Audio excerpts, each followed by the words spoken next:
Welcome, everyone. My name is Andrew Patrick. I'm the Associate Director for International Student Services in the Office of Global Affairs. It's a privilege to welcome you to campus and to WVU. I'm a graduate of WVU as well, and Morgantown has been home for me most of my life and all of my adult life, and it's a place that I really hold near and dear to my heart. And I hope that your time here is as special as it was for me.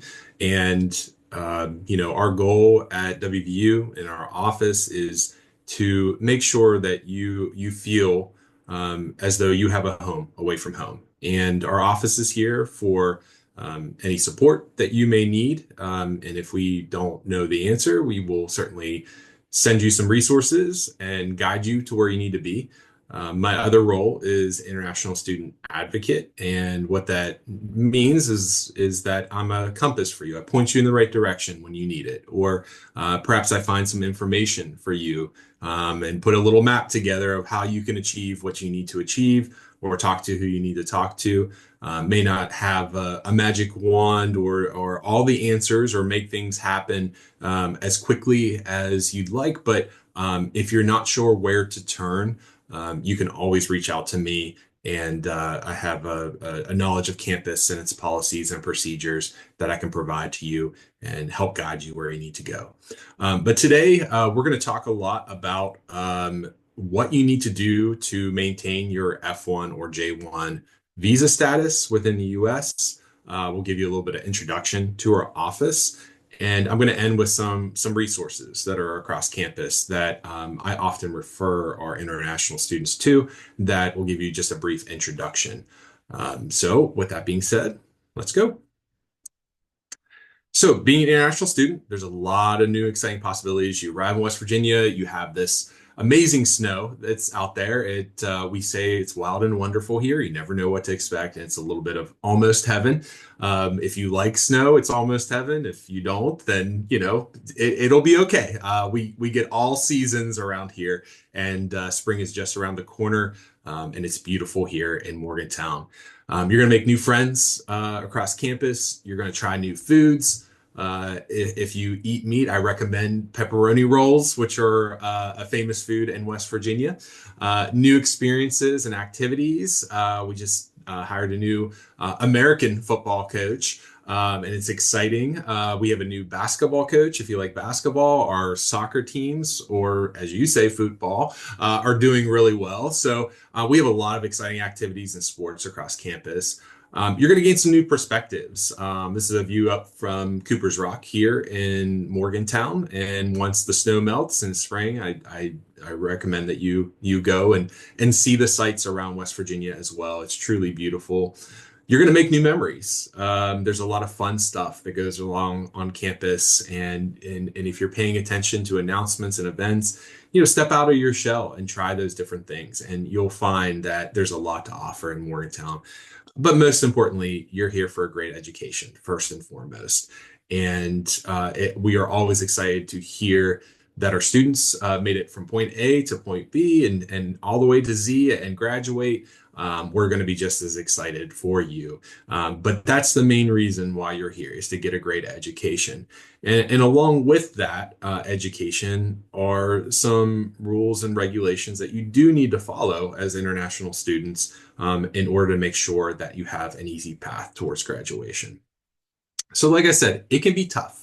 You're learning all the laws that you have to follow. The United States immigration laws and system is complex, it's convoluted. It can be difficult. We talk about documents. We use a lot of jargon. You might not know what it's referring to. Where do you go for what's the DMV, the motor vehicles, versus the Social Security office versus who is DHS, Department of Homeland Security. There's all these different offices. And then you're dealing with different offices across campus. We realize it's a lot. And you'll get there. You'll learn it just like every other international student before you. It comes with time. But our office is here to help you and give you an idea of what I'm talking about, how difficult it is. I always show this picture. This is an immigration roadmap to find your green card. Or to get a green card. And every visa type, and there's dozens and dozens of visa types, have a roadmap such as this. So you can imagine how difficult it is to get a green card. And it starts sometimes. Many students come to the US thinking, well, I'm just going to get my education and leave, but then some decide to stay and become citizens. But it is a difficult process. It is complex, whether you are trying to obtain an immigrant visa or if you're just here to study in the US as a student. It can be complex. And that is what our office is for. You should reach out to International Student Services for questions related to your visa because they often intersect with your education. If you have an F1 or J1 visa, that's a student visa. And so anything you do educationally can impact that visa.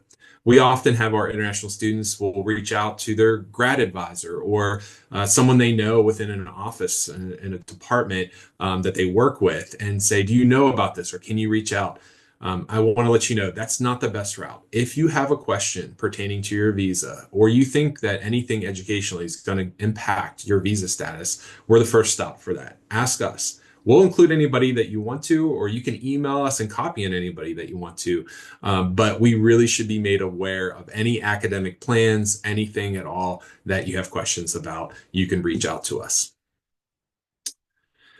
As I mentioned, we're here to help. That first picture up top is our building. We are located at the Purinton House on the downtown campus. There is some construction that will be taking place starting this spring. The porch is being renovated. It is a historic building, so care must be taken to renovate that. If plans change on how to enter the building, we'll have signs out. But that's our office building. If you do need to stop by our office, our bottom picture there is Becky McDaniel. She's our programming coordinator and also runs our passport office. And she's a friendly face within our office, but we have a front desk staff with student workers there on a day-to-day basis that can direct you towards services and answer any general questions.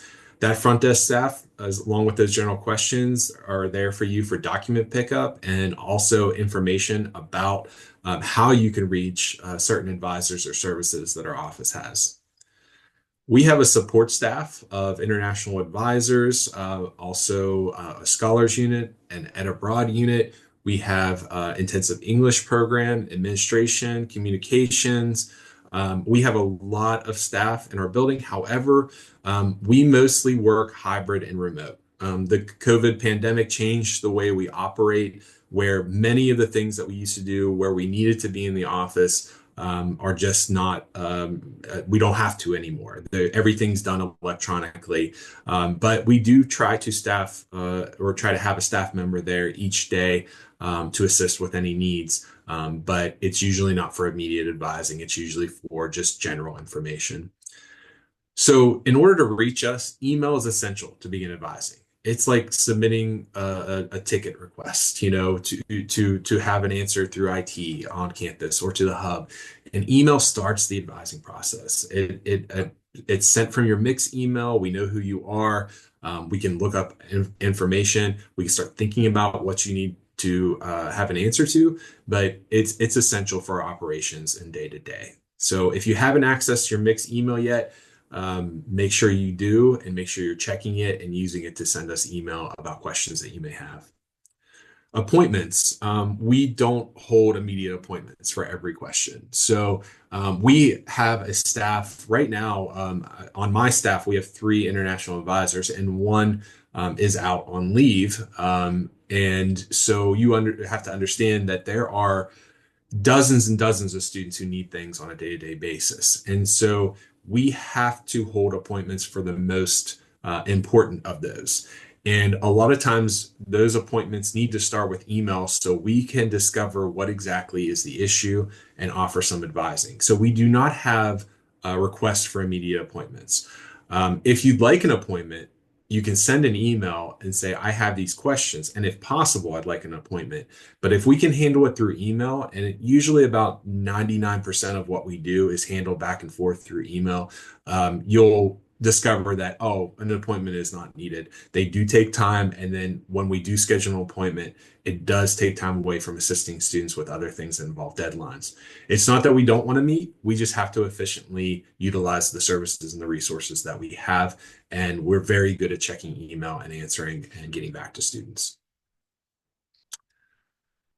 So why don't we have immediate walk-in and phone advising? I mentioned a few of these things. We receive a high volume of requests. We have a queue. We have dozens of people any given day and requests, emails. We answer 40 to 50 emails a day. We process probably another 30 to 50 requests on any given day. There's a lot going on. The government requires a lot of our office to help you maintain your status, but there's a lot of reporting that needs to be done. We email first so we can review those issues efficiently. We don't want to be reactionary and give you information that may not be true or complete. We also have to assess for urgency. Some things are just more urgent because deadlines are coming up, or it's a little more complex or complicated. Or if you're waiting for something, it might not be something that needs to be taken care of now. It could be in 2 or 3 months. So we have some time to work with it. But if you're worried, we will let you know. Like it's not, it is important to us, but right now we're working on other urgent things. We also need to route information to appropriate advisors. So if you email, we need to consult a specialist. It may take some time for that specialist to do their research and get back to us. We also consult with government agencies, and they can take time to get back to us. So we need to make sure that we're sending them the correct information, not just relaying information, but information directly from students. We want to ensure complete and accurate advice is given as well. So when we respond, we want to create a templated like response that we can adjust to your particular needs, but also include everything that you may need to know in order to proceed, not with just your question, but how it may impact things in the future down the line. You keep this documentation as an email as a reference and for record keeping purposes for you and also for our office. If you go on to get other visas, the USCIS may ask you for documentation of conversations or proof or evidence. Oftentimes students can't say, well, I talked to someone, they're going to want to see proof, and these emails will serve as documentation and proof. We also get audited by the federal government, and we have to show certain things. So the emails will serve as our evidence as well. And again, you can refer back to this, and the initial advising coming through email serves the basis of the appointment. Instead of walking into the appointment and being surprised, we've covered the basics. You have some background knowledge needed, and it leads to a much more productive conversation if you have that background knowledge before going into an appointment. Our office strives to respond to all email within 3 business days. We review all email the day it's received, and if we can't answer within 3 days, we try to reach out and say why or what's going on. Some work authorization requests may take a little more time because they're a little more involved, but that's our goal. If you haven't received a response within 3 days, please follow up. But if you follow up within those 3 days, it does slow down services because we receive a lot of email and it pushes a lot of email down. So if it hasn't been 3 days, please try not to follow up, sending an email every hour or every day. Give us that 3-day window, and we work as efficiently as possible to get back to you. That is our email address, ISSS-students@mail.wvu.edu. But we also have Education Abroad, our J1 exchange visitors. You may need to reach out to Education Abroad. If you are in the IEP program, that's the general email. If you're a research scholar on campus, we have the Scholars Office. If you happen to be a sponsored student, we also have a sponsored student email. And we have our administration email as well. But when in doubt, you can just email the ISSS. We will forward it to the appropriate unit if you happen to reach out to the wrong one. But if you know who you need to contact, if it's something sponsor student related, feel free to send them an email. If it's IEP related, feel free to reach out. But if you happen to not know where to send it, just keep in mind that first email, ISSS, and we'll forward that on to the right person for you. We communicate through your mixed email. Please check it daily. We do not send out email unless it's important. If you see something from ISSS, it's important. Read everything in it. Read it again, and then email us back and ask questions that you have about it. We do not send out email that is, unless it's absolutely necessary. You may receive a lot of emails from us, and some may not apply to you, but they're oftentimes reminders, and you may fall into a category that are no longer in or interested in. But please read to make sure any email that you receive from us. Our office has a partnership with you with your visa status. We give you information about the regulations and whatever your needs are based on your status. But you are responsible for knowing the regulations. We can provide as much information we can to you, but it's not our responsibility to make sure that you know them.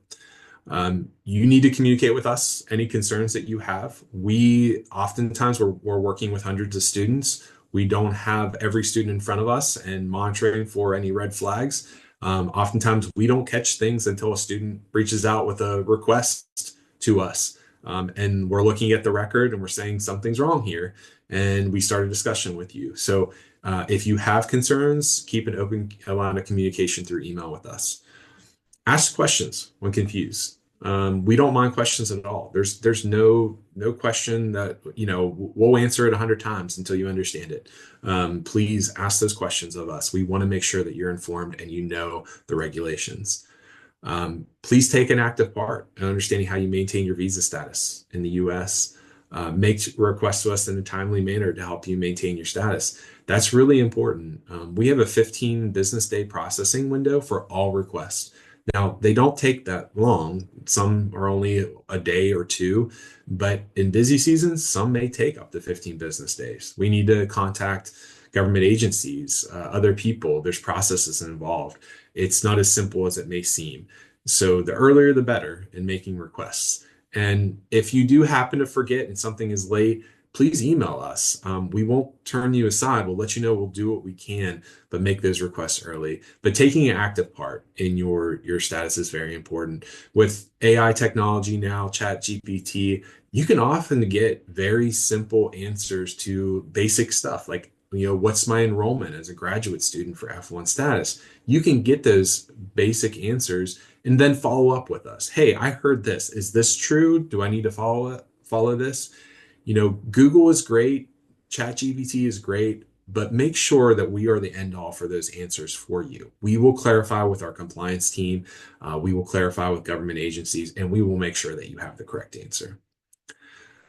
If something does happen, if you say, I didn't know or no one told me, which we hear about a lot, it doesn't go a long way in the eyes of the US government because when you sign to get your visa and you sign your I-20 or DS 2019, you're also signing that you understand the regulations that govern it.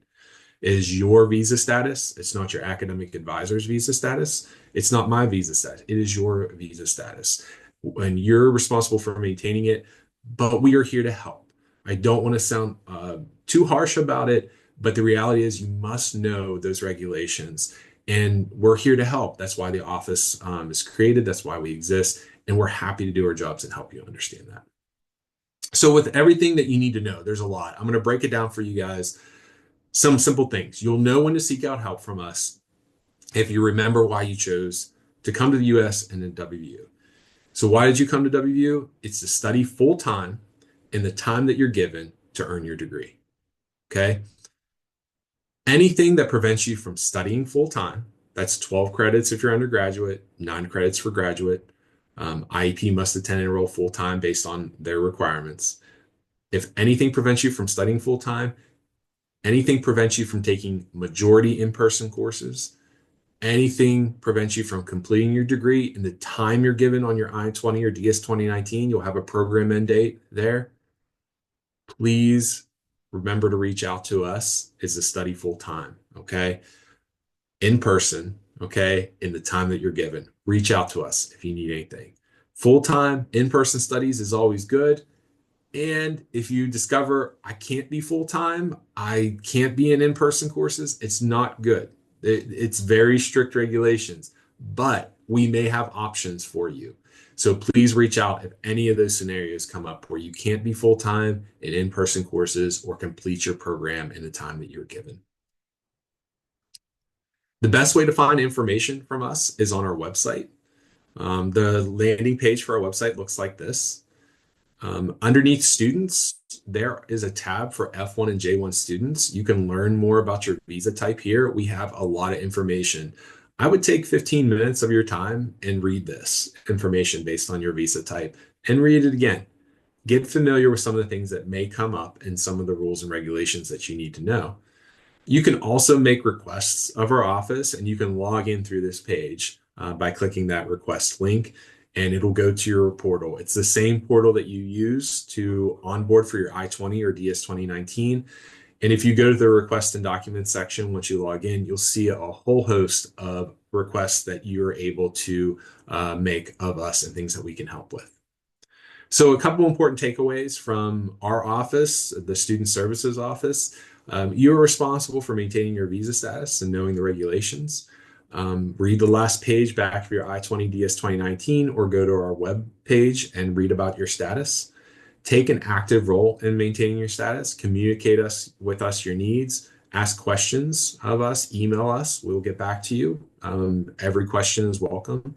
Make your request to us early, just in case we need extra time to work on those requests and ensure we have that window of opportunity to assist you in a timely manner. As we said, we expedite all requests. Everything is expedited. There's nothing that we don't work very quickly on all the time. But we need sometimes up to 15 days to process and 3 business days to respond to email with the resources, the staffing that we have, with the number of requests that we receive. But we're very good at what we do. We're very good at our jobs. We're very careful, and we take our time to make sure that we get it right so we don't have to do it over. Some examples of our services. Once you complete a SEVIS check-in with our office, if you need a social security letter, if you want to work on campus, you can work as a J1 or F1 student 20 hours a week on campus only. You cannot work off campus without special authorization, but you'll need a social security letter to do that, and we're happy to help you. Good standing letters for the Department of Motor Vehicles if you're thinking about getting a driver's license. We can help with that. Travel endorsements are needed for re-entry to the US. They're not needed to depart. However, we recommend that you send us a travel endorsement if you are traveling, so we can check your record, make sure everything is good before you leave. And if you happen to leave, it's an electronic, we send it electronically, so you can access it abroad if you happen to forget. But try not to send us a travel endorsement while you're in the airport or the day before, because that's it may be pretty difficult to get to you. So please make those requests as soon as you know that you'll be traveling on certain dates and you need to re-enter the US. We can check your record, make sure everything's fine. Those travel endorsements are good for 1 year. However, we recommend every 6 months just to make sure everything's okay with your record. You can update contact information. You're required to do this within 10 days of changing a US physical address. If you happen to forget, don't worry, don't panic. Just submit the update contact info as soon as possible and give us your new address or phone number if you change your phone number. If you have dependents in F2 or J2, you can add them. They can come to the US after they get a visa appointment. A reduced course load, there are a limited set of circumstances where you can be less than full-time. So again, if that comes up and you're considering being less than full-time, we'll let you know whether you qualify or eligible for a reduced course load under certain regulations. And if you need more time in your program, we'll work with you and your academic advisor to extend the time on your DS 2019 or your I-20. And we also help with work authorization requests. CPT is curricular practical training. If an internship is required for your major, we can help with CPT. It authorizes you for that internship. OPT is optional practical training. This is after you graduate as an F1 student, you're eligible for this. And J1 students, you're eligible at the end of your program for academic training, but reach out to our office if you'd like to learn more. And we also have separate web pages. When you click on the F1 or J1 student page, it'll have separate links to give you more information about that. So a couple of your first tasks as an international student, if you haven't done them already, make sure you register full-time, 12 credits for undergraduate, 9 credits for graduate. And IEP students, to make sure you speak to your IEP coordinators about registering full time. Complete SEVIS check-in. That's a request through our portal. All new initial students in F1 and J1 status must complete SEVIS check-in.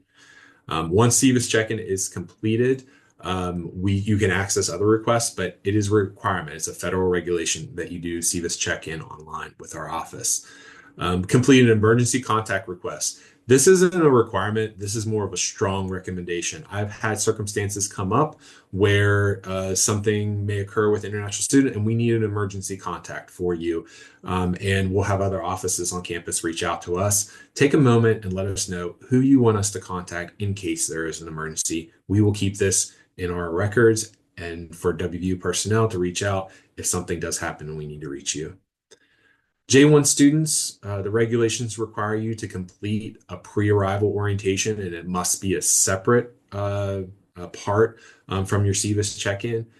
I know it sounds strange, but F1 students, we're allowed to roll it in with your SEVIS check-in. So F1 students, when you open up your SEVIS check-in, all of that pre-orientation is already there. You just kind of click through it, read through it, make sure you understand it.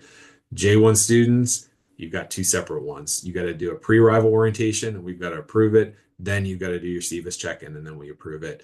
I know it sounds strange. There's plenty of other strange regulations that we have to follow as well.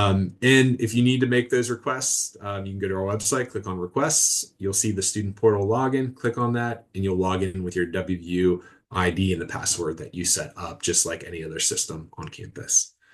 Once you're logged in, go to the requests and documents, request, complete, and submit J1 students, the SEVIS check-in. That will require you to submit, upload documents, answer some questions, your emergency contact, and also do your pre-arrival orientation. F1 students, it's your SEVIS check-in and then your emergency contact information. That's your first request.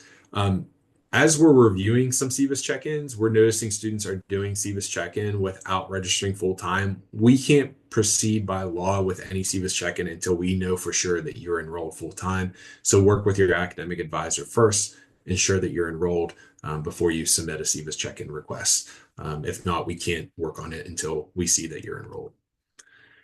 In your SEVIS check-in, you're going to need a copy of your I-20 or DS-2019 if you're a J1, a copy of your passport, copy of your visa foil, the I-94 record, which you can link to. You'll see in that little picture, there's a link where you can contact DHS and get a PDF of it that you can upload. It's within minutes. If you have any problems accessing your I-94 record, please email us right away. We do have a separate request for I-94 issues where a compliance office will work with Customs and Border Protection in order to correct that. The SEVIS check-in must be completed within 30 days of arrival. So please, if you haven't done so already, make this the next thing that you do or the next thing at your easiest convenience to do. A couple of things, just a crash course on some documents. Your passport, everyone should know what their passport is. It's your travel document, has information about you, country, where you're from. The I-901 SEVIS fee receipt, everybody in J1 or F1 status will need to have paid the SEVIS fee. If we're doing SEVIS check-in and we do not see this fee paid in your SEVIS record, we will reach out to you and let you know. You can pay online with a credit card or debit card, but you should carry this receipt with you at all times. The visa foil is in your passport. I always explain that the visa is the key that gets you into the United States. Okay, if we use a hotel analogy and the United States is a hotel, this is the key that unlocks the door. It allows you entry. Okay, if it expires and you're in the room, you're in the hotel, you're in the US, if it expires, you're fine. There's no problem. You're already in at that point. But if you leave the room, the US, and you come back in, you're going to need a new key. Okay, so if your visa actually expires while in the US and you have no intentions of renewing it and you still have time here, you're okay. You can remain in the US on an expired visa. Okay. The I-94, okay, once you use the visa, you use the key to unlock the door. The I-94 records the date that you entered, the status that you entered in, and other information, okay? And then you should see F1 or J1 DS on your I-94. If you do not, definitely contact us. The DS just means duration of status. You're allowed to be here for as long as your DS 2019 or I-20 says so.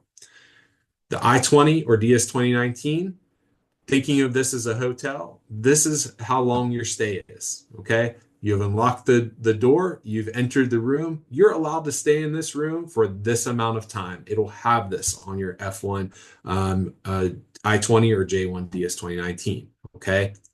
If the time that you're allowed to stay here expires, you are not allowed to stay in the US, even if your visa is still valid. This document determines the length of stay in the US. Okay. So make sure you know the difference between your visa and your I-20 and DS 2019. You can remain in the US with an expired visa, but if you leave the US with an expired visa, you're going to need to return with a new one or renewed one. You can remain in the US as long as your DS 2019 I-20 is still, the program dates are still valid. But if they expire, you must leave. You're in your grace period. That's why it's important to reach out to us early if you're going to need more time in your program. That wraps up the part about our immigration services and questions, but I do want to touch briefly on some resources on campus. So you may be reaching out to me or to our office if you have questions about things on campus that don't pertain per se to your F1 or J1 status.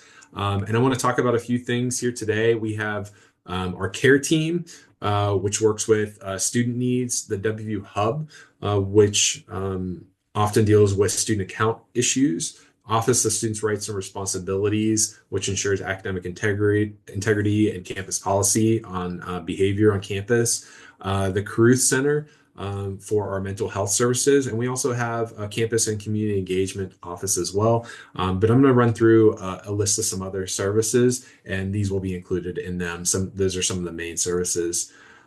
Campus and community life. It's located in Elizabeth Moore Hall, also known as E. Moore Hall, which is right next door to Puritan House. It's the other building with the columns, and you walk in, it's a beautiful building, but they have a whole host of services there, which include off-campus housing, student legal, and also our care team, which assists when there's concern about any student or any member of our campus. Our care team coordinates support for that individual using different resources.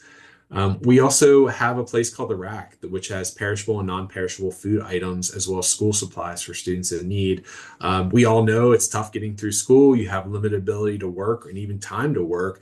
If you need a little bit of help with some perishable, non-perishable food items to save you some money, to help you along, no student should be going hungry, stop in. They've got other supplies too. They're a great resource. And if you just Google the Rack WVU, it'll let you know the location and times that it's open. Well, WVU offers complete health and well-being services. It can be stressful being a student. There's a lot of pressure sometimes. They'll have tips and tricks to how to make sure that you are maintaining a healthy lifestyle and learn positive ways to deal with that stress. We also have family resources. If you are a student that brought dependents with you as well, there's support for student parents, and I highly encourage you to reach out to Student Family Resources in order to speak with them about what services you may be eligible for. The WVU Hub handles financial aid, scholarships, and waivers. We cannot assist you with payment. We oftentimes cannot see your student account. The Hub is who you want to talk to if you have questions about what you owe, why you owe it, and any application issues of scholarships or waivers. You can contact me, but I oftentimes send you guys to the Hub if you have questions, but I do have some basic understanding of their policy. The registrar is also located at the WVU Hub, where you can get transcripts and assistance if you have questions about adding, dropping your classes. If you are needing to be a full-time student, as I said, the add drop date is January 17th. You should have all of your enrollment taken care of by that date. It is a strict deadline. You cannot add or drop classes without a W, which means a withdrawal on your transcript after January 17th. If you have any questions about that, you can talk to the registrar or reach out to our office. There was a location at PNC Bank at the Hub, but they're on campus. There is a location in the Mountain Lair, the WVU Student Union, that is the affiliate bank of WVU. They have reached out and said they do have services for international students So please check out those services. They have checking, savings, credit options, wire transfers. International banking is difficult. They try to make it easy for our international students, and they really want to help. That's why they reached out to our office. They have customer service in 240 language. They have financial seminars, and they may be able to even assist you with small loans from time to time. Academic services, we have tutoring centers. It's free on campus. If you're struggling, please consider making an appointment. They're virtually or in person, depending on the subject. And most major subjects are covered. We also have a writing studio on the ground floor of Colson Hall, which is our neighbor to the left. It's the English department. They can't write your paper for you, but they're happy to assist you with edits or organization or recommendations on how you can improve your writing, especially if English is not your first language and writing it may be a little more difficult than speaking. They will have tips and services for you. So you can consider making an appointment, bring possibly a paper that you're writing or an essay that you're writing, have them look it over and offer some suggestions for you. They also help with citing resources and making sure that you are your papers adhere to what the syllabi requires in terms of academic integrity. So if you're having trouble citing your sources, I highly recommend going to Everly Writing Studio and ask for help. I mentioned the academic integrity part. We do take academic integrity very seriously here. Culturally, sometimes working in a group may be okay in other countries in order to submit an assignment, but it might not be okay with professors here. Please make sure you read their syllabi and understand when you can or cannot work in a group or share answers or when independent work is required. If the Academic Integrity Office reaches out to you, don't panic. You're welcome to contact me and I'll assist you with some of their policy, but they may have questions about an assignment that a professor or an advisor submitted to them to review. Oftentimes it's handled between student and professor with questions, but please understand that plagiarism is taken seriously, citing your work is taken very seriously, and to make every effort to do that while you're here in the United States with your academic work. Health and wellness, I mentioned a few places on campus. We do have student health. It's the first building in the picture at the top. If you're feeling sick, you can take the PRT ride down to the Evansville campus, and this is our student health building. You can walk in or call ahead and make an appointment.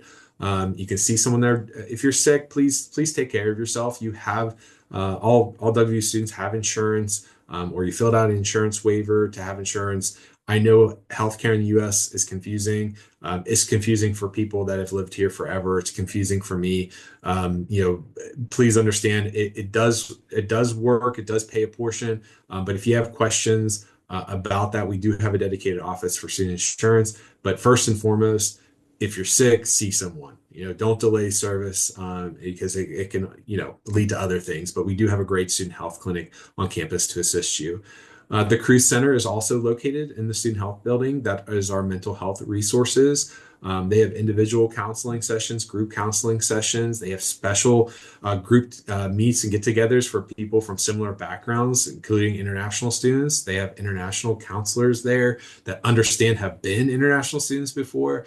So reach out to them if you're struggling in any way mentally, and they're happy to offer you tips or support and resources. It's a wonderful resource on campus for our students who are working hard and also need a little bit of support for that mental health. The health insurance, I mentioned this, you're required to carry health insurance. You're automatically enrolled in WVU's Aetna Student Insurance Plan. And then you're assessed the insurance premium, which is what you owe for the plan, and that's on your student account. If you recently registered or forgot to do the waiver by December 20th, I did reach out. They have that late waiver still there. You can still get a waiver if you have your own insurance that meets requirements, but speak to their office if you have any questions about it. And again, if you go to the hospital or you go get a service, it can be confusing where you have to meet a certain deductible, which is a certain amount that you have to pay. A lot of this is in the pre-orientation request that you have to do as well. And then once you meet that deductible, a certain percentage may kick in to pay, but oftentimes you'll have to pay a percentage of what you owe to the hospital. There are payment plans. You don't have to be expected to pay it all at once, and there's no interest. But I do have some tips and resources if you have questions about a medical bill, or you can contact the student insurance office, who I also refer you to in the event that you do have a medical bill that you need to understand. And if your premium, that's the amount on your student account, is covered by your department or program through a GA waiver, please check your student account to make sure they apply the waiver, or contact the hub to make sure that they have applied that. Couple professional social services. Academic advising within your department is available. See your advisor for scheduling your courses, enrollment, or questions about your plan of study. We do have career services on campus. It's located next to the student union. There's a career service center that can help with resume writing, career prep, interview prep. They did have an international student that worked for them that set them up with a lot of great services before they left for their PhD to help international students wanting to stay in the US on OPT, how to get a job, or possibly if they're going for an H-1B later, how to get a job. There's a lot of great resources there at the Career Service Center. So please contact them as you near the end of your program, or let's say you need to get an internship for your degree. They can help with that resume writing and get you prepped. Get involved on campus. There's hundreds and hundreds of clubs. There are clubs and groups that identify with you, the certain country that you're from, the culture you're a part of, but branch out. There's a whole host of games and services and interests. Please join clubs, get involved, meet new people, take chances. Don't just stay in the bubble that you're comfortable with. And a great place to start is that student engagement website, which will list a lot of those clubs and other places where you can be involved on campus. You can volunteer through iServe as well. That's a safe way that you can ensure that you're volunteering, not working off campus. If you want to get to know our community in Morgantown, take part in iServe, give a few hours of your time and get to know the people and places around Morgantown, and feel pretty good about helping some people in need. Your WVU portal, when you open your computer, go to WVU portal, there's the request portal, the mix email. Those should be checked every day. You should open your portal for campus announcements. If you need something from us, use our request portal or our website. Look at your mix email. Make sure you're reading that mix email. Check your junk folders just in case something went there. Your @Mix account is how the whole campus communicates with you. Professional buildings will send things to your mix email, including ours. And at every turn, you should try to use your mix email because it identifies you as a student. It's much easier to assist you if you respond via your mix email. All right, we have a very safe campus. We have a wonderful university police department, but take a moment and make sure that you go to safety.wvu.edu to let you know some of those services to make sure you're safe on campus. Sign up for WU's alert system. These are text messages, emails in the event that there is something on campus, a campus warning. Maybe, I'm thinking the other day there was a possible gas leak, and they sent an email saying, hey, everything's good. Despite what you hear or rumors on social media, it'll give you accurate information about things that may happen on campus and what you need to do and actions you need to take. The University Police Department, can't say enough about them. They are wonderful. I know culturally may see different things about policing in the United States and some of the rhetoric around that. Our University Police Department are police, and they are also members of our WVU community. They're here to serve our students. They are wonderful. Do not hesitate to call them if you feel unsafe or you need assistance or you're a victim of any type of something that is a crime. It's very safe here, and we want to make sure that you know that our University Police Department is here to serve you, and they are a wonderful resource. We have our Diversity, Equity, and Inclusion Office, who advocates and educates about diversity issues on campus. They work with our international students as well. So please contact them if you have any questions about being seen or heard on campus, or any equity issues going on. You want to contact our IT department for any issues with possible scams, phishing in the United States. Sometimes, you get a lot of junk emails or suspicious emails. The IT department has a great system of identifying whether this is real or whether it's fake. Sometimes email accounts can get hacked and may look like it's coming from someone that you know. You can always forward those as an attachment to our IT department to have a look at. But I would take a moment, make sure that you're familiar with how to defend your data and how to stay safe on your devices here in the US. One really important thing I want to hit is beware at this time of calls or emails from individuals posing as government agencies or law enforcement. If you get a phone call and someone identifies themselves as a government agent or even a police officer, or even a bank needing personal information from you, it is likely to be a scam. And they usually create a sense of fear or urgency in you that you have to act. And they usually create a scenario that makes you feel as though this is not your fault. This can't be me, but they're saying something that's not true about you, like you've committed a crime or you didn't do something appropriate with your visa. Don't believe it. These agencies will never call to warn you about things or problems. They'll never demand money or get a gift card or Bitcoin to fix an issue. It is a scam. Hang up, contact us. We can help you verify whether it was true or not. And if you do hang up and it was valid, they'll call back or they'll find another channel and they'll get a hold of you, but they'll never create a sense of fear and urgency in you. If the government needs to find you, they will knock on your door or send you a certified letter. Okay. Or they will contact our office and ask for information about how to contact you. And we will forewarn you, let you know, hey, this is what's going on. But you should never, ever, ever feel a sense of fear or urgency or pay money to a government agent or a bank to solve an issue over the phone or through email. Please make sure you reach out to us if you receive something like that and just ask us for some assistance. And we do have resources on our webpage to educate you a little more about some of those scams that are within the US. Okay, we're wrapping up. I know this was a long time coming, but I want to just thank you for your time and attention today and listening to all the services that we have to offer. Just some final words. You're not alone. We're here to help. Okay. We love our students. We work hard every day to make sure you can do great at WU. We offer you advising if something comes between you and your full-time studies. We advise on employment opportunities. We're in it for the long haul until graduation with you. Even after that, we're here for you. If you have a sponsor, we'll work with them to provide additional services. I assist bridging that gap from our student services to sponsored student services and making sure that you're taken care of. And those things sometimes will intersect. We offer programming and activities all year long through our office as well. We coordinate with other offices on campus to make sure that you're not overlooked and make sure that you have the things that you need. We're here if you forget the main reason you're here to study in the US, which is full-time in person and in the time that you're given. If you forget, something happens, we'll give you options. And if we can help, we will.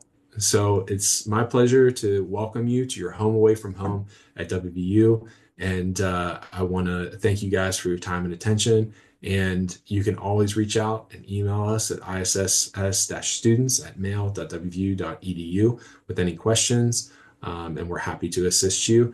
And if you happen to be coming by our office and want to just poke your head in and see where we work and see who's in there, or maybe see the advisor that assists you, they may be there on any given day. And we're happy to welcome you into Puritan House, into our office. But thank you so much and best of luck this semester. Excellent. Thank you so much, Andy. We want to just reinforce that if anyone has any questions, please be sure and email us at those contacts that Andy provided. And again, a recording of this is going to be made available to everyone shortly after we end this. So keep an eye on your email. It's a great resource to have. It'll be on YouTube so that whenever you have any questions or whenever you have any concerns, or if there's ever something that you just like can't exactly remember, it's always going to be there for you to go back and reference. So we really encourage you to do that.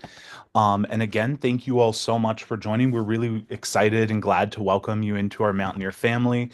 Again, like it's cold and snowy here right now, but it's going to be much warmer once we see everyone on campus and sort of the life comes back to town. So thank you all so much.